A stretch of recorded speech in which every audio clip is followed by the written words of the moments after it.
YouTube. Welcome back to Common Sense, Logic, and Reason, and thank y'all for joining me for another episode. And I always ask, if you like what you're hearing, that you would consider subscribing to the channel, that you would like the videos and share with others, so other people can be informed with the truth.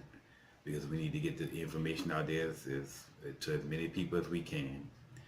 But today in this video, I have another episode of Race Hustle Rhetoric. And this will be an example of historical crime, that being FHA loans. Now, the claim is that these first-time homeowner loans that were instituted originally from its inception, black people were barred from getting these loans while white people were able to get the homeowner loan, and that white people took the equity in these loans and earned a mass sums of wealth. In other words, no money being locked out of the hands of black people from an historical context. Now, what's the truth? Well, it is true that black people were locked out from these loans, and pretty much from its inception to 1968 with a lot of the fair housing laws. So blacks were locked out of these loans, and then white people did get the loans. But the question is how exactly was all this mass sum of wealth built because of these particular loans?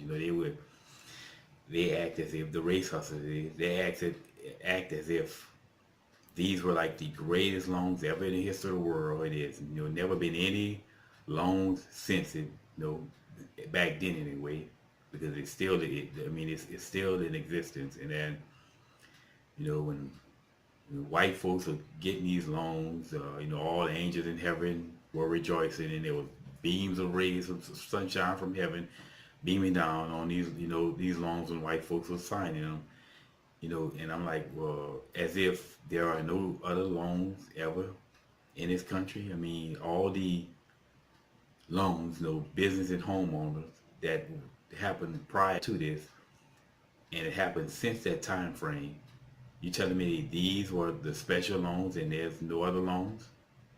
That's I would say, to say that's ridiculous would be the least. I mean, the question is how exactly is any of that stopping a black person today from achieving their goals in life? It's not. I mean, what black person today can't get a home loan of themselves and use the equity to build wealth of themselves?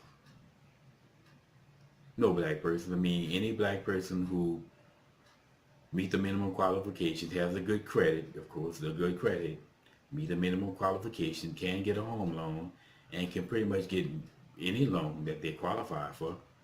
So who's stopping blacks from seeking help in credit repairing, seeking helping to be qualified for loans, and going out there and getting a business loan or a home loan to start whatever business or acquire any mass amount of wealth they wish to? Nothing. So this basically ultimately ends up being yet another irrelevant historical point that blacks and race hustlers often cry about, which basically ultimately amounts to nothing, and it generally is irrelevant to anything today. Again, absolutely nothing at all about those loans from that time period when blacks were being denied. There's nothing about that time period that's relevant to today, or that's stopping a single black person today from achieving their goals in life. So then why are they crying about it? Well, I mean, they have to. They may have to have the race hustlers have to find everything they can to basically, anything they can to legitimize the race narrative. And I mean, they literally have to reach. I mean, they have to reach hard to try to find ways to legitimize that race narrative, because any amount of scrutiny would utterly destroy it, which is what I'm doing now. I'm bringing the scrutiny and bringing it to the light. So this whole idea of FHA loans and white folks got these FHA loans is utter nonsense. It's just irrelevant nonsense. So if you ever hear any black person, any race hustler, any brainwashed black who regurgitate and parrot that nonsense, Well, now you know, and knowing it's half the battle. You will be able to destroy that nonsense and easily. And it's really not defensible. So, like I said, it should be very easy to dispatch that nonsense and destroy it very quickly. And that's why I'm making these videos to put that knowledge out there. And that's why I'm adamant for spreading the information so that people can be armed with the truth. And as always, y'all, until next time.